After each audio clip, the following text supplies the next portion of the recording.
I got it. We need to change the permalink. Come on.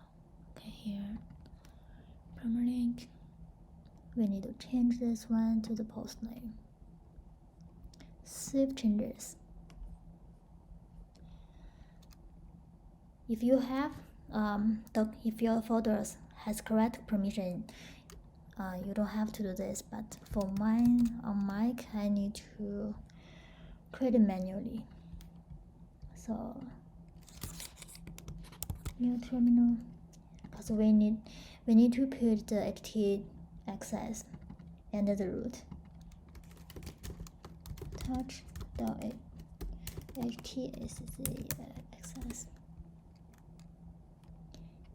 Okay,